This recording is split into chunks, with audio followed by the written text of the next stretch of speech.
Hi friends, welcome back to my channel. അപ്പോൾ ഞാൻ ഇന്ന് വന്നിട്ടുള്ളത് ജീരക മൈലാഞ്ചി എങ്ങനെ റെഡിയാക്കുന്നുള്ളതിൻ്റെ വീഡിയോ ആയിട്ടാണ് കേട്ടോ. അപ്പോൾ നമുക്കിത് ഉണ്ടാക്കുമ്പോൾ പൊതുവേ നമ്മുടെ പാനൊക്കെ നന്നായിട്ട് മോശമാവും അല്ലേ. അപ്പോൾ അതൊന്നും ഇല്ലാതെ എങ്ങനെ നമുക്ക് പെട്ടെന്ന് റെഡിയാക്കാന്നുള്ളതിൻ്റെ വീഡിയോ ആണ്. അപ്പോൾ അതെങ്ങനെ റെഡിയാക്കുന്നത്, അതിൻ്റെ ഇൻഗ്രീഡിയൻസ് എന്തൊക്കെയാണെന്നുള്ളത് നോക്കാം. അപ്പോൾ അതിന് വേണ്ട ഇൻഗ്രീഡിയൻസ് 3 ടീസ്പൂൺ ചായപ്പൊടി, 1 ടീസ്പൂൺ ജീരകം, പിന്നെ 1 ടീസ്പൂൺ ചെറിയ ജീരകം, പിന്നെ 7 ടീസ്പൂൺ പഞ്ചസാര കേട്ടോ. അപ്പോൾ ഇത് എല്ലാം നമുക്കൊന്ന് മിക്സിയിലിട്ടിട്ട് നന്നായിട്ടൊന്ന് പൊടിച്ചെടുക്കാം.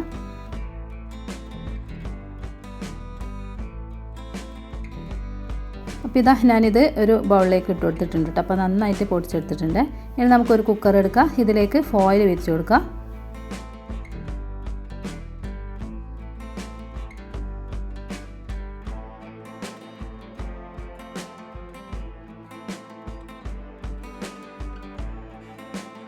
അപ്പോൾ ഇവിടെ ഞാൻ 2 പീസ് ഫോയിൽ പേപ്പറാണ് കേട്ടോ വെച്ച് കൊടുത്തിട്ടുള്ളത്. ഇനി നമുക്കിതിൻ്റെ സെൻറ്റർ ഭാഗത്തായിട്ട് ഒരു ചെറിയ പീസ് ടൈലും കൂടി വെച്ച് കൊടുക്കാം.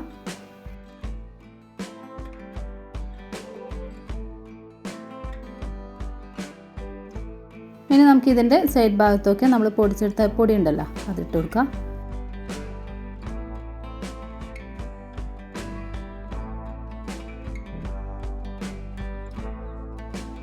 ഇനി ഒരു ടൈലിൻ്റെ മുകളിലായിട്ട് നമുക്ക് ഇതുപോലത്തെ ഒരു ചെറിയ സ്റ്റീൽ ബോൾ വെച്ച് കൊടുക്കാം.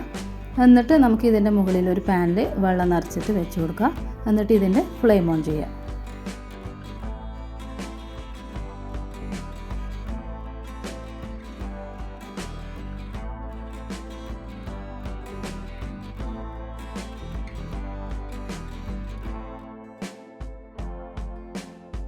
ഇവിടെ ഇതാ ഞാനൊരു 10 മിനിറ്റ് കഴിഞ്ഞതിന് ശേഷം ഓപ്പൺ ചെയ്തപ്പോൾ ഇതാ നമ്മുടെ ഈ ഒരു ബൗളിൽ നന്നായിട്ട് വെള്ളം ഇറങ്ങി വന്നിട്ടുണ്ട്. ഇനി നമുക്ക് ഈ ഒരു ബൗൾ ഇതിൽ നിന്ന് എടുത്ത് മാറ്റാം. എന്നിട്ട് ഈ ഒരു ലിക്വിഡ് നമുക്ക് വേറെ ഒരു ബൗളിലേക്ക് മാറ്റാം കേട്ടോ. അപ്പോൾ ഇതാ ഇത്രയും എനിക്ക് കിട്ടിയിട്ടുണ്ട്. അപ്പോൾ ഇവിടെ ഇനി നമുക്ക് ഈ ഒരു പാൻ എങ്ങനെയുണ്ട്, മോശമായിനോ എന്നുള്ളത് നോക്കാം. അപ്പോൾ ഇതാ ഞാൻ ഈ ഒരു ഫോയിൽ മടക്കിയിട്ട് എടുക്കുന്നുണ്ട് കേട്ടോ. അപ്പോൾ ഇതുപോലെ ചെയ്യുകയാണെങ്കിൽ നമ്മൾ ഈ ഒരു കുക്കറൊന്നും മോശമാകാണ്ട് തന്നെ നമുക്ക് ജീരക മൈലാഞ്ചി വീട്ടിൽ തന്നെ റെഡിയാക്കാൻ പറ്റും. അതും പെട്ടെന്ന് റെഡിയാക്കാനും പറ്റും. നമുക്ക് ഒരുപാട് ഇതുപോലെ കിട്ടുകയും ചെയ്യും കേട്ടോ. പിന്നെ ഒരുപാട് കോണായിട്ട് നമുക്കിത് സ്റ്റോർ ചെയ്യാനൊക്കെ പറ്റും. ഫ്രീസറിൽ നമ്മളിത് സ്റ്റോർ ചെയ്തെടുത്ത് വെച്ചാൽ മതി കേട്ടോ. അപ്പോൾ ഈ ഒരു കളർ കിട്ടിയിട്ടുണ്ട്. അപ്പോൾ ഇത് നല്ല ചുവന്ന മൈലാഞ്ചിയായിട്ട് നമുക്ക് കിട്ടും. അത്രയും നല്ല കളറായിട്ടാണ് കേട്ടോ കിട്ടിയിട്ടുള്ളത്. നമുക്കിതിലേക്ക് കുറച്ചായിട്ട് മൈദ ഇട്ട് കൊടുക്കുക. എന്നിട്ട് നന്നായിട്ടൊന്ന് മിക്സ് ചെയ്ത് കൊടുക്കുക.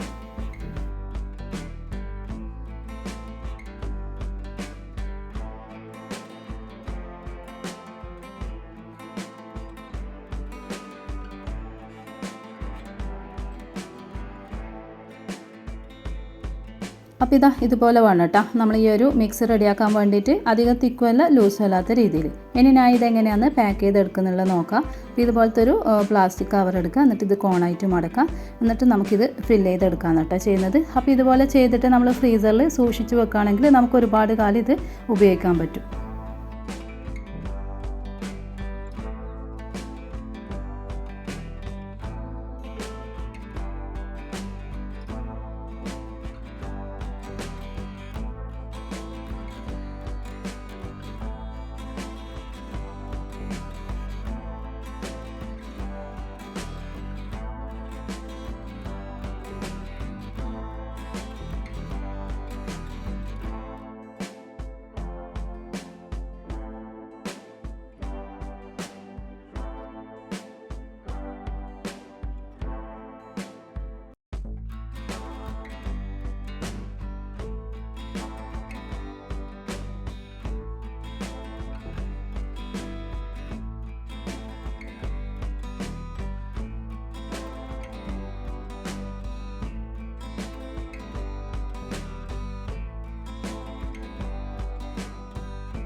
അപ്പോൾ ഇവിടെ ഇതാ ഞാനൊരു പൈപ്പിംഗ് ബാഗ് എടുത്തിട്ടുണ്ട്. ഇതിലേക്ക് നമ്മൾ ഒരു മിക്സ് ഇട്ട് കൊടുക്കുകയാണ് കേട്ടോ ചെയ്യുന്നത്.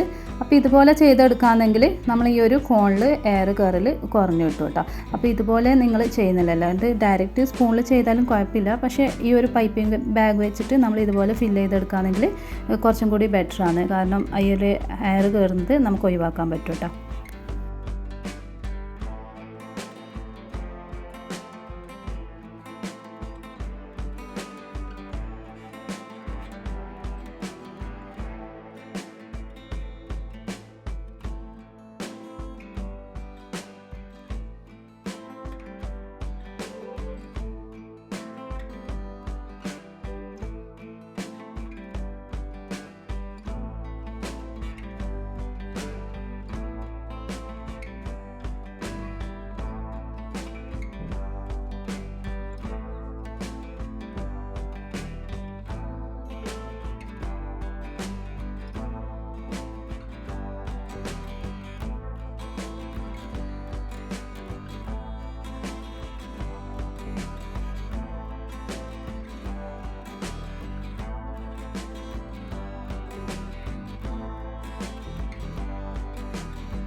അപ്പോൾ ഇത്രയേ ഉള്ളൂ കേട്ടോ, നമുക്ക് വീട്ടിൽ തന്നെ ചെയ്യാൻ പറ്റുന്ന നല്ലൊരു നെയിൽ കോൺ തന്നെയാണിത്. അപ്പോൾ എല്ലാവരും ഇതുപോലെ ഒന്ന് ട്രൈ ചെയ്ത് നോക്കാം. പിന്നെ നിങ്ങൾക്ക് എൻ്റെ വീഡിയോ ഇഷ്ടമായെന്ന് വിചാരിക്കുന്നു. ഇഷ്ടമാവുകയാണെങ്കിൽ ലൈക്ക് ചെയ്യുക, ഷെയർ ചെയ്യുക, കമൻറ്റ് ചെയ്യുക.